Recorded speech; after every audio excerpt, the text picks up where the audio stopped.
반갑습니다. 아파트 가격 시황 파가시 시작하겠습니다.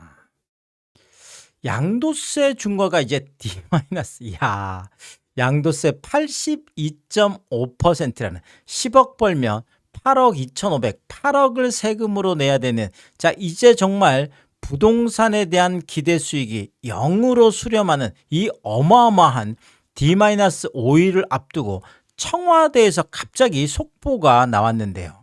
자, 김용범 청와대 정책실장, 사실 뭐 부동산에 관련된 많은 코멘트를 하는 분이죠. 또 위치 자체가 그렇고요. 자, 오늘 이제 기자간담회를 하면서 결국은 5년 전과 다르다. 자, 이런 메시지를 냈는데, 자, 이제 5년 전 생각해 보면 문재인 정부 때 결국은 양도세 중과를 함으로 인해서 오히려 매물이 감소하고, 그럼으로 인해서 2021년 정말 기록적인 상승을 가져왔던 그 악몽을 갖고 있습니다. 자, 그러다 보니까 지금 청와대에서도 이 부분에 대해서 엄청난 긴장을 하고 있는 거죠.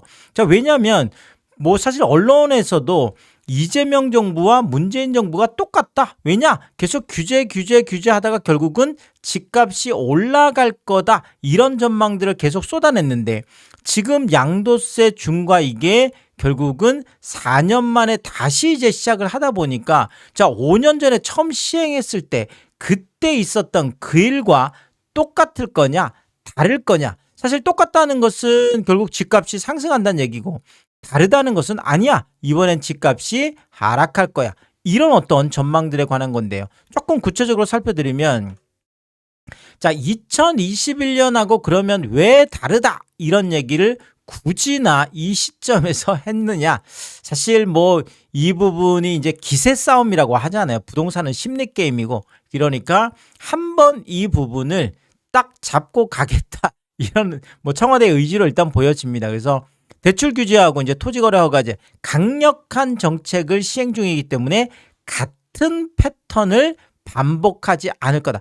자, 저는 여기서 공감하는 게 있는 게 바로 저 대출 규제 부분에 있어서 문재인 정부 때하고 이재명 정부하고 대출 규제가 왠지 비슷한 것 같지만 조금 다른 부분이 있죠. 그게 지금 강력한 효과를 내고 있고, 그게 바로 25억을 넘어가는 아파트에서는 딱 2억만 대출해 주는 거. 뭐 LTV나 뭐 이런 부분이 아니라 아예 그 다음에 6억 지금 대출해주는 지금 15억, 뭐 이거는 뭐 약간 비슷하다고 보더라도 그 다음에 15억에서 25억까지도 뭐 LTV 이런 거 상관없이 딱 2억만 대출해주는. 자, 그러다 보니까 이게 수도권 전체에 적용이 되면서 실질적으로 고가 아파트들에 대한 뭐 완전히 그렇죠. 15억을 넘어갈, 지금까지 2021년에는 15억을 넘어가고 25억을 넘어가는 아파트들이 집값 상승을 주도해 왔거든요. 근데 이걸 지금 묶어 놓은 거예요. 자, 그리고 2021년 뭐 이때만 생각하더라도 갭 투자 이런 것들 엄청나게 많았었잖아요. 근데 이제는 아예 토지거래 허가제로 묶여 있는 곳들은 갭 투자 자체가 빵이에요. 할 수가 없죠. 자, 그러다 보니까 2021년하고 다른 게 있다면, 오늘 뭐 김용범 정책실장도 이 부분을 딱 지적을 했지만, 대출 규제, 특히나 25억 2억, 그 다음에 15억 딱 4억, 요게 지금 강력하다는 거죠. 그다음 갭 투자 아예 안 되는 거. 자, 이래서 자, 같은 패턴으로 반복하기에는 조금 어렵다. 저는 이 부분은 동의를 합니다. 그러니까 뭐 이렇게 고가 아파트들이 강남 3구나 한강벨트를 중심으로 해서, 아니면 뭐 분당이나 과천 같은 이런 것을 중심으로 해서 이끌어가던 시장은 이제는 다시 재현되기는 조금 어렵지 않겠나. 저는 일단 이렇게 저도 같이 좀 공감을 하고요. 자, 그 다음에 또 하나가 2021년 같으면 다주택자 규제만 있었다라는 거죠. 그리고 2021년을 생각해 보시면 알겠지만 1세대 1주택 같은 경우에는 어떠한 경우에도 보호를 받아야 되는 정말 신성 불가침의 그런 존재였다라는 거죠. 자, 그런데 지금 이재명 정부는 그때 그것을 알고 있기 때문에, 왜냐하면 다주택자만 규제를 하다 보니까 결국은 똘똘한 한 채를 키우는 방법을 통해서 오히려 집값 상승 가져왔다라는 것을 이재명 정부가 너무나 분명히 알고 있기 때문에 이 1주택 같은 경우에도 1세대 1주택 같은 경우에도 이렇게 거주를 하느냐 안 하느냐 여기에 따라서 좀 구분을 하고, 자, 그다음에 1세대 1주택의 실거주라고 하는 경우에도 만약에 고가주택 같은 경우에는 이재명 정부가 지금 한 25억을 기준하고 있는 걸로 일단 보여집니다. 왜냐하면 아까도 계속 말씀드린 대출 규제도 25억 초과부터 이렇게 들어가거든요. 더더구나 지금 이 초고가 주택에 대해서는 대통령이 직접 이런 주택들은 뭐 이제 소위 말하는 뭐 이렇게 그 선진국 수준이라는 게 뭐 뉴욕이나 뭐 이런 곳들이 되겠죠. 그래서 지금 나오는 얘기들은 뭐 우리 공시가 이런 게 아니라 그냥 시세의 1% 이렇게 얘기하잖아요. 시세. 그래서 30억짜리는 3천만 원, 매년 3천만 원. 50억짜리는 이 50억짜리 얘기는 이제 구윤철 경제부총리가 한 거죠. 그래서 매년 5천만 원의 재산세를 내도록 하겠다. 그러면 이거 누가 집을 갖고 있겠느냐? 자, 그래서 초고가 주택은 뭐 거주, 뭐 비거주 이런 것도 아니에요. 그래서 초고가는 그냥 고가라는 그 자체만으로 거주하고 상관없이, 그러니까 실거주하는 1세대 1주택도 초고가는 해당이 된다라는 거죠. 그래서 이것을 유형별로 차등화해서 세제 합리화 방안을 검토하겠다. 항상 합리화 방안이라는 것은 정상화 방안이라는 것은 올리는 거예요. 세금을 깎아주면 굳이나 이런 거 연구할 필요 없겠죠. 그래서 세금을 올리는, 뭐 세금을 인상하는 방안을 통해서, 그래서 이제는 다주택자 규제는 이미 뭐 양도세 중과라든지 뭐 이런 것들로 다 지금 끝났어요. 그리고 지금 비거주 1주택자에 대해서는 장특공, 특히나 이제 이거를 완전 거주만 지금 얘기가 되는 거잖아요. 그래서 이 부분은 뭐 장특공이라든지 이런 것들 전혀 지금 들어가지 않고, 자, 보유세도 뭐 마찬가지죠. 그래서 이런저런 것들이 모두 이제는 똘똘한 한 채인 1세대 1주택 중에서도 초고가로 분류되는 것들, 아니면은 투기로 분류되는 1주택자들 모두 이제는 타깃이 되고 있습니다. 그래서 전혀 이런 것들이 다르기 때문에, 물론 아직 이거는 시행이 안 됐기 때문에 조금 지켜봐야 되겠지만, 지금 대통령이 트위터 X를 통해서 계속 이 부분을 강조하고 있고, 이미 이것과 관련된 뭐 지금 정부 여당의 딱 저건 아니지만 어쨌든 범여권 쪽에서 뭐 민주당도 좀 들어가고 또 야권 쪽에서 들어와 있는 범여권 쪽에서 이미 많은 법안들이 올라가 있어서 어느 정도 포문을 열어놓고 있거든요. 자, 이렇기 때문에 결국 시장이 이미 이것을 알고 있고 시장이 여기에 대해서 지금 반응을 하고 있다는, 특히나 고령층들이 여기에 흔들리고 있다는 얘기를 제가 말씀드렸는데, 자, 이렇게 되면 실질적으로 오래 집을 갖고 있었던 사람들이 이제 던지고 나간다라는 거거든요. 그래서 전혀 또 다른 패턴이 하나가 지금 나오고 있는 거죠. 자, 그리고 2021년 같은 경우에는 가장 심각했던 게 매물 잠김이었어요. 엄청나게 매물 잠김이 있으면서 집값 상승을 뭐 이렇게 좀 이끌었다, 이렇게 본다라면, 지금은 오늘 김영범 뭐 정책시장도 이런 청와대 정책시장이 지금은 매물 늘었다 뭐 이런 식으로 얘기를 했습니다. 그래서 1월 23일하고 이제 비교를 해서 1월 23일 뭐 기억하시겠지만 이재명 대통령이 처음으로 트위터 X를 통해서 양도세 중과 유예 이거 이제 안 해준다, 이거 다시 중과 부활시키겠다, 이게 선언한 게 이제 1월 23일인데 결국 1월 23일보다 지금 매물이 주요 지역에서 40%, 강남 3구하고 용산에서 40% 이상 늘었다. 자, 이렇게 오늘 자평을 했거든요. 그러므로 뭐 집값도 하락했다 이런 얘기도 했는데, 조금 요거는 살펴드릴 필요가 있겠죠. 매물 관련된 상황은. 자, 잠깐 요거를 구체적으로 한번 살펴드리면, 일단은 가장 많이 늘어났던 게 3월 21일이에요. 3월 21일 기준에서 본다면 8만 건까지나 늘어났었습니다. 서울 지금 기준에서. 자, 한 7만 8천, 7만 9천 올라오더니 8만 건을 찍었죠. 자, 그리고 나서 조금 뭐 조정 한 1,000건 정도 왔다 갔다 하는 뭐 이제 요 정도는 뭐 그냥 쏘쏘 그렇다 치는데, 지금 상황은 4월 29일이 7만 3천이었고요. 4월 30일, 4월 말이 7만 2천, 5월 1일 7만 2천, 그리고 7만 건, 그리고 오늘 5월 4일자가 7251건이에요. 자, 이렇게 되면 지금 딱 7만 건에 딱 지금 턱걸이를 하고 있는 거거든요. 자, 물론 지금 이 수치라는 게 이걸 어떻게 바라보느냐에 따라서 좀 뭐 해석은 좀 달리 할 수가 있겠습니다.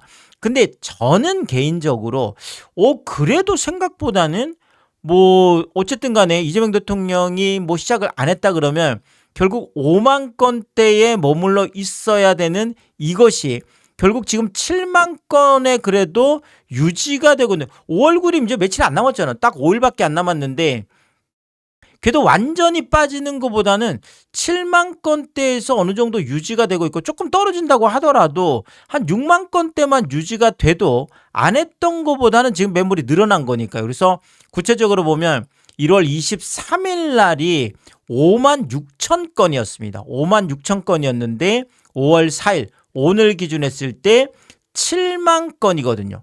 24.9%, 25% 정도가 늘어나 있는데 자, 결국은 기준을 어디 잡느냐에 따라 다르다라는 거죠. 그러니까 뭐 가장 많았을 때 8만 건보다는 조금 줄어든 건 맞아. 이건 어쩔 수 없는 거예요. 제가 봐도. 왜냐하면 5월 9일이 딱 지금 D-Day가 정해져 있기 때문에 요때 못 파는 분들은 다시 회수를 할 수밖에 없죠. 다주택자들 같은 경우에. 자, 그렇지만 아까도 말씀드렸듯이 지금 1주택자 중에서도 고령층들 같은 경우에는 장특공 문제라든지 보유세 문제가 있다 보니까 다시 매물이 좀 나오는 부분도 없지 않아 있거든요. 그러니까 지금 7만 건대를 그래도 유지하고 있고 뭐 아까 김영범 정책실장이 얘기한 것처럼 실질적으로 거의 한 14,000건 정도 25%가 늘어나 있기 때문에 일단은 상황이 조금은 다르다. 여기도 제가 조금 공감을 하겠습니다.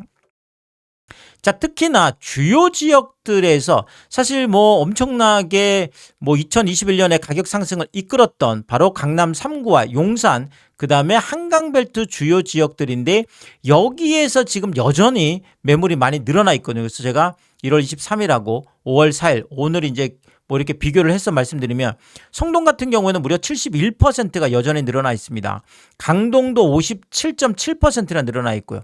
송파도 51.3%, 동작도 45.8%, 광진도 45.4%, 서초도 42.4%, 용산도 42.3%, 마포도 40.9%, 영등포도 35.6%, 강남도 32.8%. 자, 결국 10위권 안에 모든 지역들이 전부 다 강남 3구와 마용성 대부분 다 한강벨트 지역이라는 거죠. 그리고 최소 33%에서 최대는 70%까지 엄청나게 여전히 매물이 늘어나 있는 상황이어서 2021년과는 좀 확연히 다른 모습이 실제 아직까지는 확인이 되고 있습니다.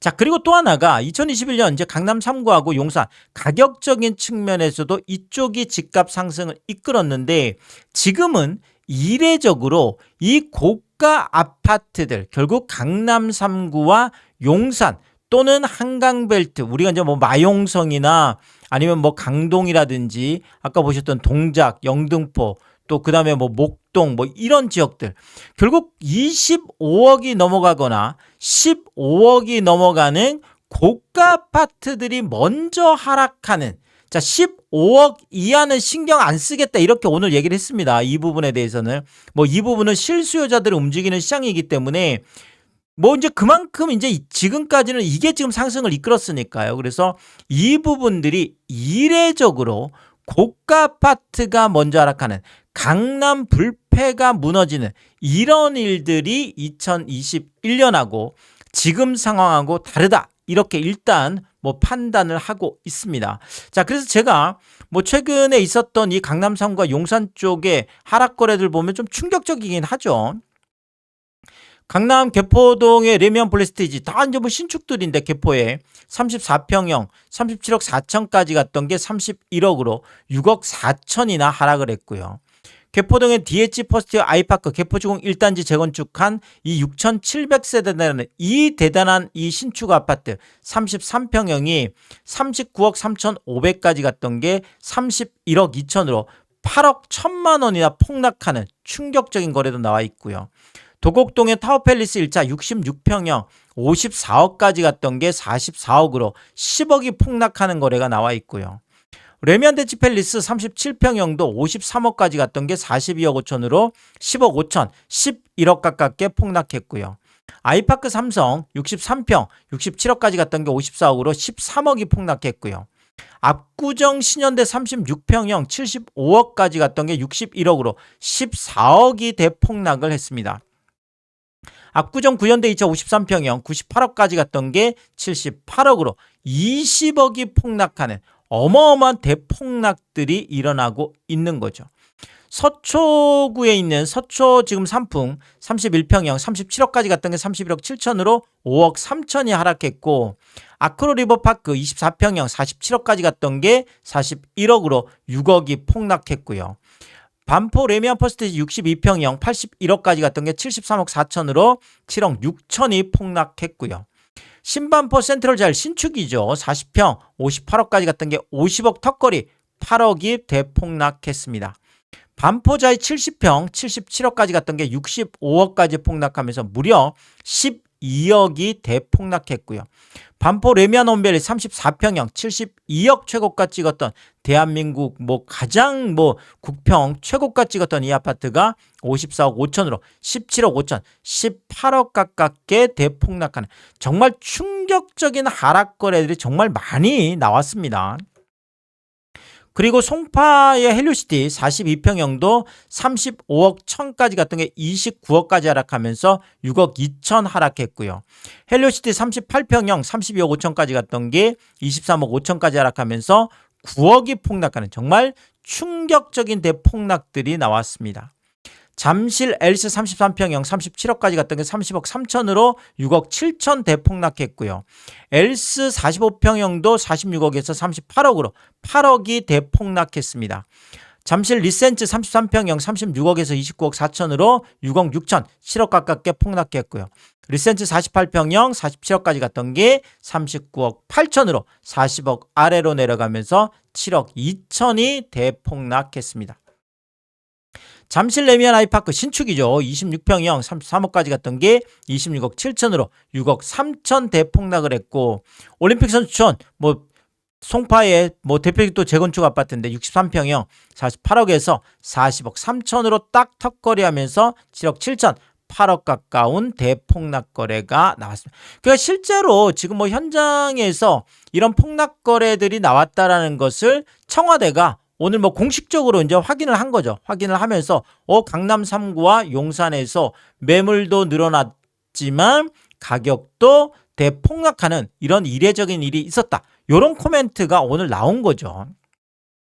자, 그 다음에 용산도 마찬가지. 용산 센트럴파크 해링턴 스퀘어 49평형 43억 3천에서 35억으로 8억 5천이 하락했고, 용산 지금 서빙고 신동아 45평형도 49억에서 38억 7천으로 10억 3천, 10억 넘는 대폭락 거래가 나왔다라는 거죠. 자, 그리고 또 하나가 2021년에는 신규 대출만 규제를 했잖아요. 근데 지금은 아예 부동산과 금융을 절연시켜버리겠다. 아예 그냥 인연을 끊어버리겠다. 이렇게까지 지금 이야기를 하면서 신규 대출만 규제를 하는 게 아니라 이미 나가 있는 대출까지 어떻게 적정화할 것인가 연구하고 있다. 대출 회수죠. 대출 회수. 지금 오늘 청와대에서 대출 회수를 다시 한번 이야기를 했습니다. 그래서 이미 나가 있는 대출. 이거 사실 이재명 대통령이 이 부분을 먼저 지적을 했죠. 그래서 1주택자들의 전세 대출에 대해서 지금 새로운 것은 안 해주면서 이미 나가 있는 이 1주택자 전세 대출, 이거 만기는 왜 아무 생각 없이 연장을 해주느냐. 이거 만기 연장 안 해주는 게 결국은 형평성에 맞다. 자, 결국은 1주택자들 전세대출, 기존에 이미 나가 있는 이 전세대출에 대해서 만기 연장을 안 해준다라는 것은 결국 만기 때 대출을 회수하는 거잖아요. 자, 결국 이 부분, 그러니까 지금 뭐 1주택자 전세대출 사업 사례를 제가 들었지만 이미 나가 있는 대출에 대해서도 어떻게 하면 적정할 수, 어떻게 하면 대출을 회수할 수 있을지 이 부분을 지금 연구까지 하고 있다. 와, 저는 오늘 정말 소름 돋았습니다. 자, 이게 정말 깜짝 놀랄 일이잖아요. 그래서 이미 나가 있는 대출도 회수하겠다라는 일단 뭐 선전포고를 일단 보여지고요. 자, 그 중에 하나가 지금 강력하게 하고 있는 게 사업자 대출이죠. 그래서 이건 아예 대놓고 이재명 대통령이 대출 회수뿐만 아니라 형사고발을 통해서 깜빵까지 갈 수 있다. 이런 얘기까지 했잖아요. 그래서 사업자 대출을 통해서 만약에 집을 산 사람이 있다 그러면 이게 지금 2021년 거부터 조사를 합니다. 5년 전 대출부터 시작해서 이 사업자 대출에 대해서 전수조사를 해서 만약에 뭐 사업자 대출로 받아서 집을 샀다 그러면 대출 회수뿐만 아니라 완전 뭐 사업장 전체를 탈탈 털어서 뭐 세무조사까지 하겠다라고 하잖아요. 그래서 뭐 이제는 상상도 할 수 없는 뭐 이런 일들. 어쨌든 간에 대출 회수라는 뭐 이런 강력한 것들을 연구하고 있다는 걸 청와대 정책실장이 오늘 이런 얘기를 공식적으로 했기 때문에 뭐 상당히 살벌합니다, 분위기가. 자, 그 다음에 중요한 게 이제 2021년이 공급 대책이 아예 없었죠. 이때만 하더라도. 자, 이때 뭐 이제 김현미 교통부 장관으로 제가 기억을 하는데 국토부 장관이 뭐 계속 뭐 아니 지금 뭐 집 넘쳐나는데 뭐 집 이제 더 이상 뭐 필요 없다. 자, 이러면서 사실 문재인 정부 때는 공급 대책이 없었습니다. 그러다가 워낙 집값이 뛰다 보니까 뒤에 가서 뭐 빵이라면 뭐 이렇게 뭐 밤새도록 만들고 싶다 이렇게 얘기를 하죠. 그러니까 이제 뭐 거의 끝에 가서 이제 겨우 이제 공급 대책에 나오면서 3기 신도시가 이제 이때 이제 촉발이 되긴 했었습니다. 자, 그렇지만 이재명 정부는 아예 지금 시작부터 이 공급에 대해서 어마어마한 지금 포지션을 두고 있죠. 그래서 지금 투트랙으로 가는 거죠. 규제는 규제대로 가고 공급은 공급대로 지금 가겠다라는 거기 때문에 자, 어쨌든 간에 뭐 한 150만 채 지금 얘기를 하고 있으니까요. 그래서 뭐 엄청난 지금 공급은 할 건데 특히나 이 수도권 이제 도심 6만 호 이게 굉장히 파격적이었죠. 워낙 핵심 지역들 안에 그것도 도심권 안에 지금 뭐 엄청난 공급을 쏟아내겠다라는 거기 때문에 자, 이것만 쏟아져도 사실 뭐 상당히 파격적인 이제 공급이 된다. 뭐 이런 지금 평가들은 있습니다. 자, 더더구나 이 부분에 대해서 지금 4월 28일 날이었죠. 자, 이거를 이 중에 34,000호를 따로 떼어서 국가 정책 사업으로 해서 예타나 이런 거 필요 없이 그냥 바로 갈 수 이것도 상당히 파격적이었습니다. 그래서 예타 없이 국가 정책 사업으로 뭐 이거 집 짓는 거를 그냥 하게 돼 속도전 내겠다라는 거죠. 자, 그런 것 중에 하나가 바로 캠프킹 같은 곳이죠. 용산의 이 어마어마한 용산공원 이 바로 앞에 있는 이런 캠프킹 부지 같은 자, 이런 뭐 미군 부대 워낙 핵심 지역이죠. 이런 데에 지금 공급이 일어나고 있고 자, 그 다음에 지금 뭐 이 용산 지금 뭐 정비창 같은 경우에는 이재명 정부에게는 참 정말 뭐 축복의 땅이라고 할 수 있겠죠. 공급하기에 너무나 좋은 뭐 바로 만약 한다고 하면 물론 뭐 이견을 두고 있지만 이 부분에 대해서 이제 지방선거가 끝나면 이제 뭐 어느 정도 이제 결정이 되겠죠. 뭐 이제 시장이 누구가 되느냐에 따라서 이제 요 부분은 결정이 될 것 같은데 자, 어쨌든 간에 이 용산 정비창 부분도 상당 부분 주택 공급이 뭐 일어날 걸로 지금 뭐 당연히 뭐 그렇죠. 여기는 많은 주택이 공급될 것 같고요. 자, 그 다음에 상상도 못했던 바로 이 땅이잖아요. 지금 서울의료원 이 부진. 일단은 뭐 북측도 있지만 남측부터 일단은 개발을 한다고 하는데 이 땅값만 조 단위입니다. 땅값만 수조 원. 조 단위가 되는 이 땅값, 요 땅에까지도 뭐 그다음에 뭐 강남구청이라든지 워낙 핵심 지역들에 있는 뭐 이런 땅들이 지금 다 지금 공급 뭐 지금 상황에 있고 사실 뭐 구룡마을도 그렇고 뭐 그래도 이재명 정부는 그래도 지금까지 계속 공급이 있었던 것을 좀 열매를 딴다고 할까요? 열매를 딸 수 있는 상황까지 와 있어요. 더더구나 지금 임기 초반부터 이것을 시작하고 있기 때문에 이 부분이 상당히 좀 공급에 있어서는 좀 유리한 측면에 있다라는 거죠. 문재인 정부하고 비교를 해본다라고요. 자, 그 중에 하나가 바로 이제 3기 신도시들인데, 자, 뭐 남양주 황숙지구 이미 본청약에 들어가 있죠. 본청약들이 들어가 있고, 자, 이재명 정부 내내 이제 공급이 되겠죠. 2030년까지 해서 계속 공급이 일어날 텐데, 뭐 여기도 지금 세대수가 뭐 6만 채, 7만 채 어마어마하게 지금 이젠 9호선 라인이니까 이제는 뭐 쭉 들어가면 GTX도 그렇지만 9호선 라인이면 잠실권까지 갈 수 있는, 뭐 잠실뿐만 아니라 강남까지도 쭉쭉 들어가는 거죠. 그래서 굉장히 뭐 핵심 지역이 되겠고요. 뭐 교산지구는 더 말할 게 없겠죠. 여기도 한 4만 채 가깝게 공급이 되는데 여기는 뭐 잠실권이다라고 할 정도로 뭐 더더구나 이제 송파 하남선이 지금 이미 진행되고 있기 때문에 하남 교산 같은 경우에도 뭐 이재명 정부 내내 이제 공급이 이루어질 것 같고요. 자, 그다음에 과천 신도시도 마찬가지죠. 물론 지금 과천 경마정 쪽에도 약 한 만 채 정도가 예정이 돼 있고, 과천 신도시에도 지금 만 채 한 12,000채 뭐 이렇게 뭐 여기도 꽤 많은 물량이 지금 되기 때문에 과천에서만도 뭐 신규까지 하면 한 2만 채가 지금 거의 뭐 다른 지역들까지 하면 한 3만 채 가깝게, 그렇죠, 상당 부분이 공급이 많이 또 일어납니다. 과천 쪽에서도. 자, 그리고 지금 뭐 3기 신도시의 이 고향 창릉 같은 경우에도 한 거의 4만 채 가깝고, 여기는 이제 마포권이죠. 마포 뭐 상암이 가깝기 때문에 또 이제 GTX A노선 통해서 또 다 연결이 되니까 결국 마포권까지도 바로 갈 수 있는, 여기에 또 한 4만 채 정도가 예정되어 있죠. 자, 그리고 인천 계양하고 이제 부천 대장 여기도 한 4만 채 정도 되죠. 김포공항이에요. 여기 뭐 그냥 또 강서 마곡 쪽에 가깝기 때문에, 자, 여기도 한 4만 채 정도, 다들 서울 쪽이잖아요. 뭐 이제 다 공급이 지금 이미 이루어지고 있으니까요. 자, 그리고 이제 가장 좀 이제 뭐 좀 관심이 되는 게 바로 이 부분이죠. 광명 뉴타운 바로 아래쪽은 시흥 광명 같은 경우에도 여기도 뭐 안양천 하나만 건너면 뭐 여의도나 뭐 이쪽에 뭐 금방이잖아요. 그래서 전부 다 서울 가까운 곳에 여기도 뭐 7만 채니까 어마어마한 지금 공급을 할 수 있는 이런 어떤 뭐라 그럴까요? 토양은 이미 이재명 정부는 갖고 출발을 하기 때문에 문재인 정부와는 또 상당히 다른 부분이 있다는, 분명히 이건 다르다. 저는 일단 이렇게 보고 있습니다. 자, 결국 김용범 청와대 정책실장이 일단은 청와대가 긴장하고 있는 것은 분명해 보입니다. 자, 왜냐하면 일단은 8만 건까지 갔던 매물이 뭐 실제로 이제 5월 9일 D-5일이 되면서 한 딱 7만 건 지금 턱걸이를 하고 있거든요. 물론 제가 볼 때는 아주 훌륭한 정도예요. 아직까지는 7만 건이라고 하면.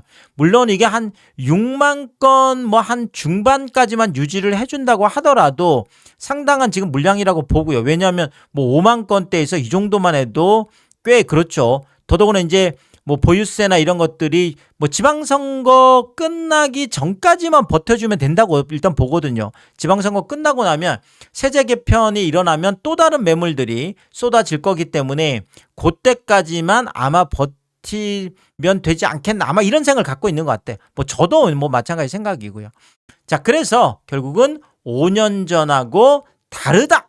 자, 문재인 정부 때하고는 다르다. 문재인 정부 때 있었던 이런 양도세 중과 때문에 폭발적으로 매물이 뭐 감소해서 집값이 폭발적으로 올라가는 그런 일은 생기지 않을 거다. 저도 여기에 일단은 한 표를 더 보태면서, 그러면서 일단은 이렇게 갈 수 있도록 더 강력한 어떤 의지를 가지고 뭐 지금 나와 있는 것들을 착착착착 실행하는 게 일단 중요하겠죠. 그 부분을 시장이 보고 있는 거거든요. 그러니까 뭐 말만 사실 전부 다 공포탄으로 끝나고 나면 정말 무서운 일이 벌어질 겁니다. 자, 그렇지만 공포탄이 아니라 실제로 청와대가 이 부분을 실제로 정부 여당이 책임 있게 끌고 간다라는 것을, 뭐 이제 부동산 정책도 신뢰가 중요하니까요. 그래서 그런 신뢰감을 준다 그러면 문재인 정부 때 있었던 이런 일은 적어도 일어나지 않을 거다. 그리고 일어나지 않기를 바라는 일인으로서 네, 또 이런 것들이 잘 진행될 수 있도록 저도 뭐 계속 이 부분은 팔로우업을 하도록 하겠습니다.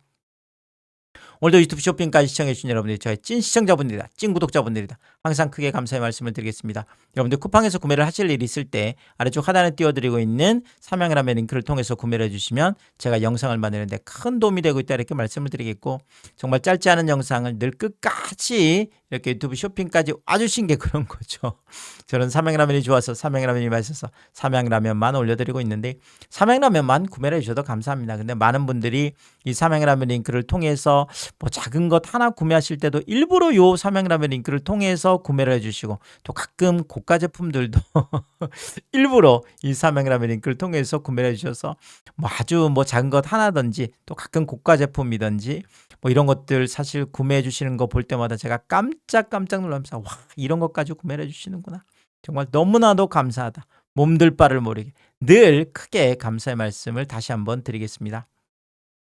파가시 멤버십 킹스피도 개설해 두고 있습니다. 구독 옆에 가입 버튼을 누르시면 월 9,990원으로 책정되어 있고요. 킹스피 분들에게는 왕관 모양으로 표시를 해드리고 있습니다.